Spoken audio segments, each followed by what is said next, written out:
Hello everyone, very very good morning. कैसे हो? Hope करता हूँ आप सब लोग अच्छे ही होंगे। सो फ्रेंड्स, आज की इस वीडियो में आप लोगों को समय सीडीपी का टेस्ट दूंगा, स्पेशल सीटेट एग्जाम 2024 के लिए। फ्रेंड्स, इस वीडियो में जो टोटल आपके क्वेश्चंस होंगे वो होंगे 30। अगर आप लोग 30 में से 12 प्रश्न सही कर लेते हैं तो आपकी सीडीपी की तैयारी बहुत ही अच्छी है।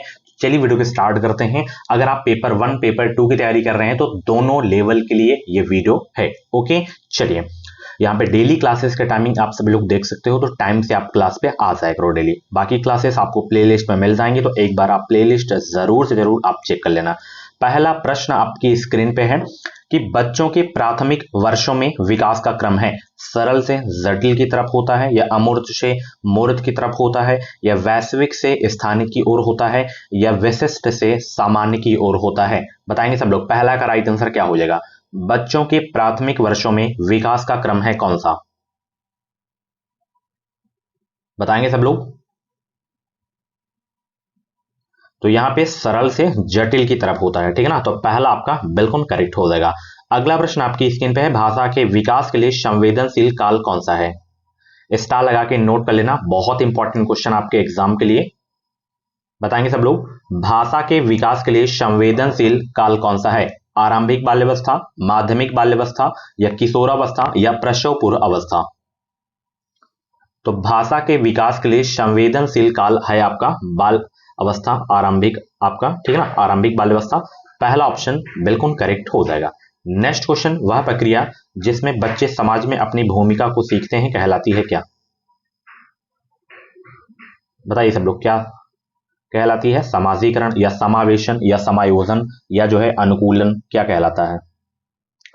वह प्रक्रिया जिसमें बच्चे समाज में अपनी भूमिका को सीखते हैं क्या कहलाता है? समाजीकरण कहलाती है, ठीक है ना। ऑप्शन पहला आपका बिल्कुल करेक्ट हो जाएगा। ओके, नेक्स्ट क्वेश्चन आपकी स्क्रीन पे है, संज्ञानात्मक विकास के किस चरण में बच्चे अनुकरण करने लगते हैं व उनमें वस्तु स्थायित्व की योग्यता आ जाती है? बताइए, संवेदी चालक, या पूर्व संक्रियात्मक, या मूर्त संक्रियात्मक, या औपचारिक संक्रियात्मक? 4 का राइट आंसर दीजिए सब लोग। संज्ञानात्मक विकास के किस चरण में बच्चे अनुकरण करने लगते हैं व उनमें वस्तु स्थायित्व की योग्यता आ जाती है? तो संवेदी चालक में, ठीक है ना। ऑप्शन यहाँ पे आपका जो है पहला आपका बिल्कुल करेक्ट हो जाएगा। वेरी इंपॉर्टेंट क्वेश्चन था आपके एग्जाम के लिए। जो संवेदी अवस्था होती है वो जन्म से 2 वर्ष तक होती है, ठीक है ना, जन्म से 2 वर्ष तक होती है, ठीक है। चलिए अगला प्रश्न बहुत इंपॉर्टेंट क्वेश्चन है कि जीन पियाजे के सिद्धांत के अनुसार वह बच्ची जो सूरज को सजीव मानती है क्योंकि वो रोशनी देता है, अपनी सोच में क्या दर्शाती है? जीववादी चिंतन, केंद्रीकरण, या अप्राप्तिवादिता, या वस्तु स्थायित्व? 5 का राइट आंसर दीजिए। जीन पियाजे के सिद्धांत के अनुसार वह बच्ची जो सूरज को सजीव मानती है क्योंकि वो रोशनी देता है, अपनी सोच में क्या दर्शाती है? जीववादी चिंतन दर्शाती है, ठीक है ना। ऑप्शन ए आपका बिल्कुल करेक्ट हो जाएगा। नेक्स्ट क्वेश्चन आपकी स्क्रीन पे है, यहाँ पे देख सकते हो, बहुत ही अच्छा प्रश्न है। निम्न में से कौन सी संकल्पना लेव वाइगोस्की द्वारा प्रतिपादित नहीं इसमें? बताएं सब लोग। निम्न में से कौन सी संकल्पना लेव वाइगोस्की द्वारा प्रतिपादित नहीं है? समीपस्थ विकास का क्षेत्र, स्कीमा, पाड़, सामाजिक अंतःक्रिया?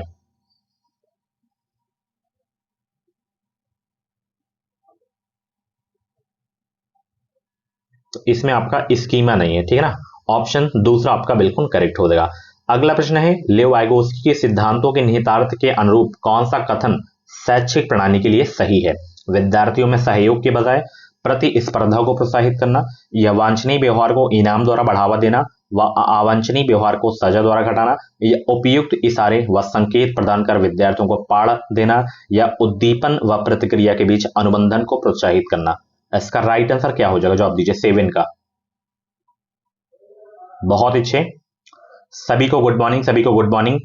सीटेट एग्जाम को क्वालिफाई करना है तो अभी कभी इस चैनल को सब्सक्राइब कर लीजिए। इस चैनल से आपको निश्चित ही मदद मिलेगी। जो भी सीटेट टीचिंग एग्जाम की कोई भी अपडेट आएगी वो अपडेट आपको सबसे पहले हमारे चैनल के माध्यम से ही देखने को मिलेगी। लेव वाइगोस्की के सिद्धांतों के निहितार्थ के अनुरूप कौन सा कथन शैक्षिक प्रणाली के लिए इसमें सही है? बताइए। तो ये वाला आपका सही है, उपयुक्त इशारे व संकेत प्रदान कर जो है विद्यार्थियों को पाड़ देना। ऑप्शन तीसरा आपका बिल्कुल करेक्ट हो जाएगा। पाड़ का मतलब होता है सहायता, ठीक है। चलिए कोहल वर्ग के अनुसार नैतिक विकास की प्रथम अवस्था की क्या विशेषता है? नियमों को निश्चित और निरपेक्ष रूप में देखना, या दूसरों का स्नेह और अनुमोदन बनाए रखना, या कानूनों और नियमों को बनाए रखने के कर्तव्य का पालन करना, या अमूर्त सार्वभौमिक सिद्धांतों को अपनाना जो सभी मानवता के लिए मान्य है। 8 का जवाब देने का प्रयास करेंगे सब लोग। बहुत अच्छे भाई। कोहल वर्ग के अनुसार नैतिक विकास की प्रथम अवस्था की क्या विशेषता है? ये वाला, नियमों को निश्चित और निरपेक्ष रूप में देखना। पहला ऑप्शन बिल्कुल करेक्ट हो जाएगा। एक प्रगतिशील कक्षा कक्ष में जो है बच्चों को निश्चित पाठ्यक्रम के अनुसार सीखने के लिए बाध्य किया जाता है, या बच्चे उन गतिविधियों में संलग्न होते हैं जिससे वह अपनी क्षमताओं को पा लेते हैं, या बच्चों की योग्यता के अनुसार उनका नामीकरण व पृथक्करण किया जाता है, या बच्चे इनाम को पाने के लिए व सजा से बचने के लिए कार्य करते हैं। बताइए सभी लोग, 9 का राइट आंसर क्या हो जाएगा? एक प्रगतिशील में क्या किया जाता है कक्षा में? एक प्रगतिशील कक्षा कक्ष में क्या किया जाता है? बहुत अच्छे। इसकी पीडीएफ अगर आपको चाहिए तो आप मेरे टेलीग्राम ग्रुप को ज्वाइन करो, लिंक वीडियो के डिस्क्रिप्शन बॉक्स में आपको मिल जाएगी।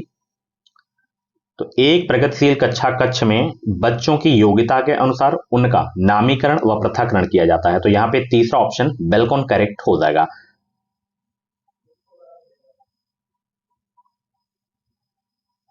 यहाँ पे इसका जो एग्जैक्ट आंसर होगा ये वाला सही होगा कि बच्चे उन गतिविधियों में संलग्न होते हैं जिससे वह अपनी क्षमताओं को पा लेते हैं। ठीक है ना, ये आपका सही होगा। एक प्रगतिशील कक्षा कक्ष में ये आपका नहीं होगा। पृथक्करण यहाँ पे है तो ये आपका निगेटिव हो जाएगा। ठीक है, ये करेक्ट नहीं होगा, सॉरी। निम्न में से किस प्रकार की बुद्धि का वर्णन हार्वर्ड गार्डनर द्वारा किया गया था? स्टार लगा के नोट कर लेना, बहुत इंपॉर्टेंट क्वेश्चन आपके एग्जाम के लिए। बताएंगे सब लोग, निम्न में से किस प्रकार की बुद्धि का वर्णन हार्वर्ड गार्डनर द्वारा किया गया था? सामान्य बुद्धि, भाषाई बुद्धि, भौतिक बुद्धि, या विशिष्ट बुद्धि? यह सीटेट में कई बार पूछा जा चुका है। तो हार्वर्ड गार्डनर द्वारा जो है किस बुद्धि का वर्णन किया गया है? भाषाई बुद्धि का किया गया है। ठीक है ना, दूसरा ऑप्शन बिल्कुल करेक्ट हो जाएगा। एक प्राथमिक कक्षा कक्ष में शिक्षिकाओं को व्यक्तिगत वाक, खुद से बातचीत जो हमारी सोच और व्यवहार का मार्गदर्शन करती है, प्रोत्साहित करना चाहिए, या हतोत्साहित करना चाहिए, या न करना चाहिए, या के इस्तेमाल के लिए बच्चों को दंडित करना चाहिए? चौथा तो होगा ही नहीं आपका। एक प्राथमिक कक्षा कक्ष में शिक्षिकाओं को व्यक्तिगत वाक यानी कि खुद से बातचीत जो हमारी सोच और व्यवहार का मार्गदर्शन करती है, क्या करना चाहिए बताइए? 11 का राइट आंसर दीजिए। प्रोत्साहित करना चाहिए। तो यहां पे पहला ऑप्शन बिल्कुल करेक्ट हो जाएगा। मोहन ने घर व समाज में लड़कों की भूमिका को देखते हुए स्कूल में आयोजित एक कार्यक्रम में लड़की की भूमिका को यह कर निभाने से इनकार कर दिया कि वह एक लड़का है, इसलिए वह एक लड़की की ड्रेस नहीं पहनेगा। यह क्या दर्शाता है? जेंडर भूमिका में लचीलापन, या जेंडर समानता, या जेंडर गतिशीलता, या जेंडर प्रारूप? बताइए, बहुत ही सरल प्रश्न है। 12 का जवाब दीजिए सब लोग। मोहन ने घर व समाज में लड़कों की भूमिका को देखते हुए स्कूल में आयोजित एक कार्यक्रम में लड़की की भूमिका को यह कहकर निभाने से इनकार कर दिया कि वह एक लड़का है, इसलिए वह एक लड़की को ड्रेस नहीं पहनेगा। यह क्या दर्शाता है बताइए? यह जेंडर प्रारूप को दर्शाता है। 4 ऑप्शन आपका जो है बिल्कुल करेक्ट हो जाएगा। चलिए, एक ही कक्षा में अलग अलग क्षमताओं वाले विद्यार्थियों के सीखने सिखाने की प्रक्रिया क्या कहलाती है? विभेदित निर्देश, या जो है मानकीकृत निर्देश, या उद्दीपन, या अनुबंधन? एक ही कक्षा में अलग अलग क्षमताओं वाले विद्यार्थियों के सीखने सिखाने की प्रक्रिया क्या कहलाती है? क्या कहलाती बताइए? विभेदित निर्देश कहलाती है। ठीक है ना, पहला ऑप्शन बिल्कुल करेक्ट हो जाएगा। अगला प्रश्न बहुत इंपॉर्टेंट क्वेश्चन है, यहां पे देख सकते हो आप लोग कि सामाजिक रचनावादी कक्षा कक्ष में मूल्यांकन का प्रमुख तरीका क्या होता है? वस्तुनिष्ठ, प्रत्यावाहन आधारित परीक्षाएं, सहयोगात्मक परियोजनाएं, मानकीकृत परीक्षाएं, मानक संदर्भित परीक्षाएं? बताइए, 14 का राइट आंसर देने का प्रयास करेंगे सब लोग। सामाजिक रचनावादी कक्षा कक्ष में मूल्यांकन का प्रमुख तरीका क्या होता है? सहयोगात्मक परियोजनाएं होता है। ठीक है ना, इसका प्रमुख तरीका ऑप्शन दूसरा ऑप्शन बिल्कुल करेक्ट हो जाएगा। नेक्स्ट क्वेश्चन यहां पे देख सकते हो, शिक्षार्थियों के आकलन का सबसे महत्वपूर्ण उद्देश्य है अध्यापन की प्रभावशीलता पर विचार करना और सीखने को बढ़ाने के लिए जो है इसे संशोधित करना, या शिक्षकों को सौंपे गए कार्यों में से एक कार्य को पूरा करना, रिकॉर्ड और रजिस्टर को जो है पूरा करना, या कक्षा में समान योग्यता वाले समूह बनाने के लिए? बताइए, 15 का राइट आंसर देने का प्रयास करेंगे सब लोग। सभी लोग वीडियो को लाइक कर दो, शेयर भी कर दो और टेलीग्राम ग्रुप को जरूर से जरूर ज्वाइन कर लेना। क्लास जैसे ही खत्म हो उसके तुरंत बाद आपको टेलीग्राम डाउनलोड करना है। अगर नहीं डाउनलोड है तो अपना अकाउंट बनाना है, उसके बाद एजुकेशन विद साहिल सर्च करना है, मेरी फोटो लगी होगी, उसमें आपको ज्वाइन हो जाना है। तो यहाँ पे 15 का ऑप्शन जो आपका सही होगा, पहला ही आपका सही हो जाएगा कि शिक्षार्थियों के आकलन का सबसे महत्वपूर्ण उद्देश्य है अध्यापन की प्रभावशीलता पर विचार करना और सीखने को बढ़ाने के लिए जो इसे संशोधित करना। 15 का पहला ऑप्शन बिल्कुल करेक्ट हो जाएगा। नेक्स्ट क्वेश्चन आपकी स्क्रीन पे है, विद्यार्थियों को उनकी अभिरुचि, जरूरतों व परिवेश की विभिन्नताओं को ध्यान में रखकर उन्हें विविध प्रकार की गतिविधियों व अनुभवों के विकल्प देना किस सिद्धांत का पालन करता है? समावेशन, नामीकरण व पृथक्करण, या प्रतिस्पर्धा, या बहिष्करण? 16 का जवाब दीजिए सब लोग। बहुत अच्छे। विद्यार्थियों को उनकी अभिरुचि, जरूरतों व परिवेश की विभिन्नताओं को ध्यान में रखकर उन्हें विविध प्रकार की गतिविधियों व अनुभवों के विकल्प देना किस सिद्धांत का पालन करता है? ये करता है समावेशन। ऑप्शन पहला आपका बिल्कुल करेक्ट हो जाएगा। चलिए अगला प्रश्न है, निम्न में से क्या कक्षा में सांस्कृतिक संवेदनशीलता को बढ़ावा नहीं देता? विभिन्न संस्कृतियों के अनुकूल गतिविधियों का आयोजन करना, विद्यार्थियों को उनकी संस्कृति के अनुभवों को साझा करने को बढ़ावा देना, या केवल प्रभावी संस्कृति के त्योहार बनाना, या हर विद्यार्थी की विविध पृष्ठभूमि को स्वीकारना व सम्मान देना? 17 का जवाब दीजिए सब लोग। निम्न में से क्या कक्षा में सांस्कृतिक संवेदनशीलता को बढ़ावा नहीं देता? ये नहीं देता, केवल लगा है ना, तो नहीं आपका है तो नेगेटिव क्वेश्चन हो गया। तो नेगेटिव आपका ये होता है केवल, यही आपका नहीं होगा। ठीक है, केवल प्रभावी संस्कृति के त्योहार मनाना। ओके। पाठ पढ़ने व लंबे अंशों को समझने में उन विद्यार्थियों को कठिनाई होती है जो किससे जूझ रहे हैं? गुणज वैकल्य, पठन वैकल्य, श्रवण बाधिता, या लेखन वैकल्य? अधिगम विकार से एक क्वेश्चन आपके एग्जाम में 100% आएगा, इसकी मैं स्पेशल क्लास लाऊंगा। वैसे प्रैक्टिस करते करते ये आपका जो है क्लियर हो जाएगा कौन किससे होता है। 18 का जवाब दीजिए। पाठ पढ़ने व लंबे अंशों को समझने में उन विद्यार्थियों को कठिनाई होती है जो पठन वैकल्य से जूझ रहे हैं। तो यहाँ पे पठन वैकल्य आपका हो जाएगा। ऑप्शन दूसरा आपका बिल्कुल करेक्ट हो जाएगा। अगला प्रश्न आपकी स्क्रीन पर है, श्रवण बाधित बच्चों के लिए जो है कौन सी शिक्षण सामग्री उपयुक्त नहीं है? बताइए, श्रवण बाधित बच्चों के लिए कौन सी शिक्षण सामग्री उपयुक्त नहीं है? श्रव्य किताबें, मुद्रित पुस्तकें, उप शीर्षक वाली वीडियो, या त्रियामी चार्ट और मानचित्र? 19 का जवाब दीजिए सब लोग। श्रवण बाधित बच्चों के लिए कौन सी शिक्षण सामग्री उपयुक्त नहीं है?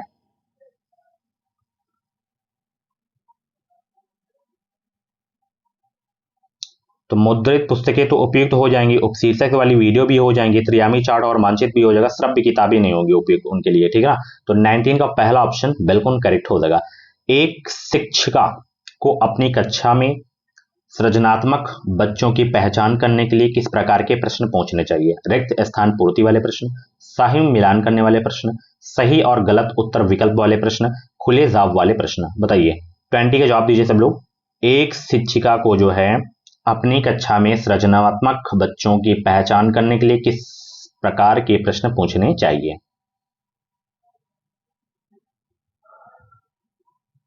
तो उसको प्रश्न पूछने चाहिए खुले जवाब वाले। ठीक है ना, ऑप्शन यहाँ पे आपका जो है चौथा वाला बिल्कुल करेक्ट हो जाएगा, खुले जवाब वाले प्रश्न।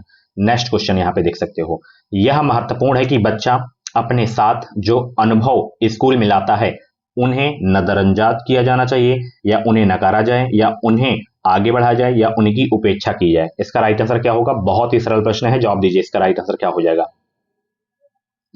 यह महत्वपूर्ण है कि बच्चा अपने साथ जो अनुभव स्कूल में लाता है उसे क्या किया जाए? उसे आगे बढ़ाया जाए। ठीक है ना, ऑप्शन यहाँ पे तीसरा आपका बिल्कुल करेक्ट हो जाएगा। बच्चे कैसे सीखते हैं? चीजों को बनाकर व कार्य करके, पढ़कर व लिखकर, बोलकर व सुनकर, या सोचकर व मनन करके? तो बच्चे कैसे सीखते हैं बताइए सब लोग। 22 को जवाब दीजिए सब लोग।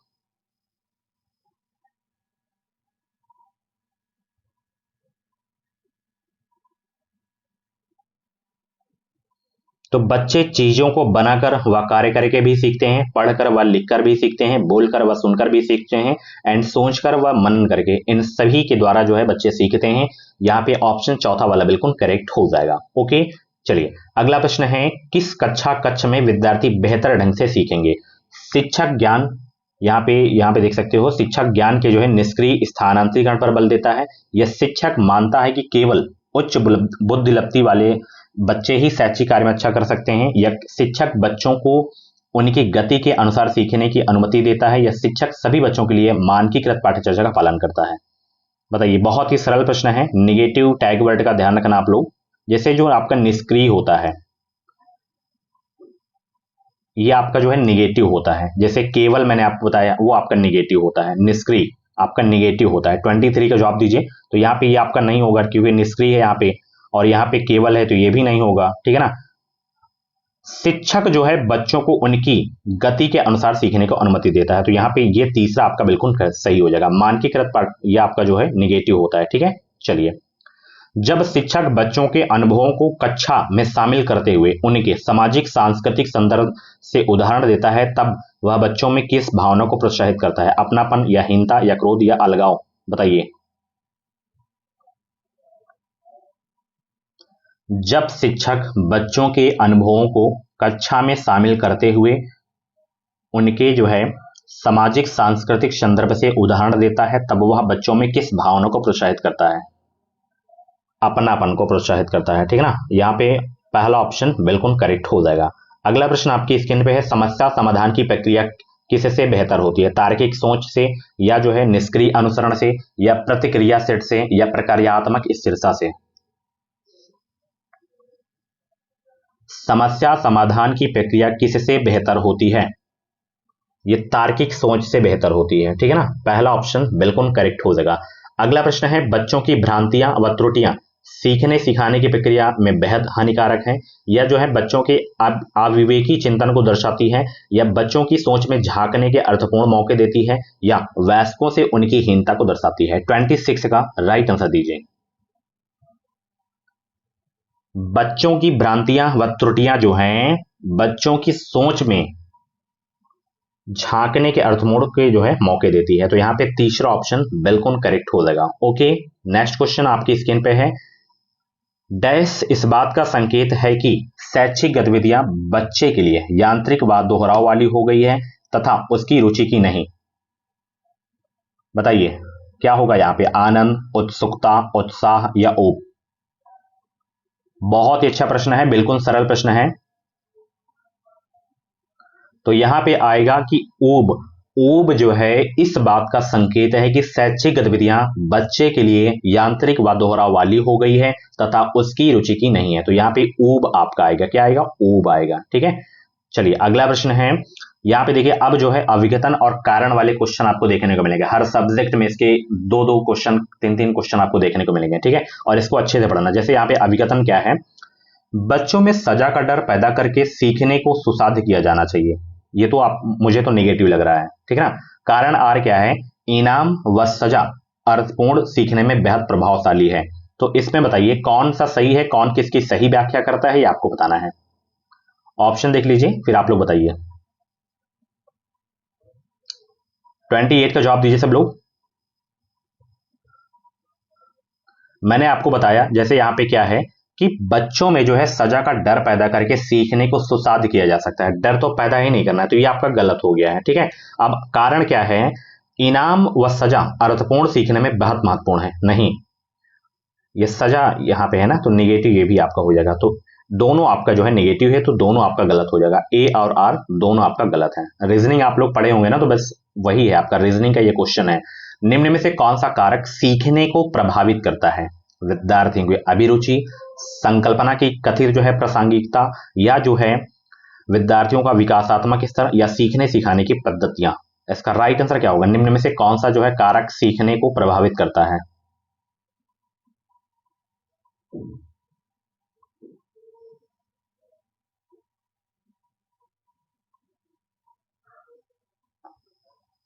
तो इसमें विद्यार्थियों की जो है अभिरुचि ये भी प्रभावित करता है, संकल्पना की कथित प्रासंगिकता ये भी प्रभावित करता है, एंड विद्यार्थियों का विकासात्मक स्तर ये भी प्रभावित करता है, सीखने सिखाने की पद्धतियां ये भी प्रभावित करता है। तो यहाँ पे ऑप्शन चौथा बिल्कुल करेक्ट हो जाएगा, ठीक है। अगला प्रश्न आपकी स्क्रीन पे है, यहाँ पे देख सकते हो। लास्ट क्वेश्चन है, निम्न में से कौन सा कथन सीखने की स्थितियों में व्यक्ति, वातावरण व व्यवहार के बीच संबंध को सही दर्शाते हैं। व्यक्तिगत कारकों का परिवेश के तत्वों पर कोई प्रभाव नहीं पड़ता, या तीनों कारक व्यक्ति, वातावरण व व्यवहार एक दूसरे को प्रभावित करते हैं, या व्यवहार से सामाजिक परिवेश पर शायद ही कभी प्रभाव पड़ता है, या वातावरण की प्रतिपुष्टि से व्यक्ति के आत्मसम्मान पर कोई प्रभाव नहीं पड़ता। बताइए इसमें 30 का जवाब दीजिए सब लोग। 30 का जवाब देने का प्रयास करेंगे सब लोग। 30 का ऑप्शन यहाँ पे दूसरा बिल्कुल करेक्ट हो जाएगा। तीनों कारक जैसे व्यक्ति, वातावरण, व्यवहार एक दूसरे को प्रभावित करते हैं, यही आपका करेक्ट आंसर हो जाएगा। ठीक है, सो फ्रेंड्स ये थी आज की जो है सीडीपी की क्लास। कैसी रही क्लास कमेंट बॉक्स में अपना फीडबैक जरूर देना। ऐसे ही डेली क्लासेस देखने के लिए हमारे एजुकेशन विसाइल यूट्यूब चैनल को सब्सक्राइब करिए, ताकि जो भी क्लासेस आए, जो भी सीटेट एग्जाम से रिलेटेड अपडेट आए, वो अपडेट आपको सबसे पहले हमारे चैनल के माध्यम से मिल सके। कल से जो है सीटेट के फॉर्म में आप लोग जो है करेक्शन कर पाओगे 21 से 25 अक्टूबर के बीच में। ओके, करेक्शन कैसे करना है, मॉर्निंग में वीडियो आ जाएगी कल, तो आपको बिल्कुल भी परेशान नहीं होना है। बाकी आप लोग बताइएगा आज की वीडियो कैसी लगी, आपके फॉर्म में कोई त्रुटि है या नहीं है, जरूर बताना। Thank you so much. 30 में से जितने भी क्वेश्चन आपके करेक्ट हुए हैं अपना स्कोर भी जरूर बताना। Bye bye, take care.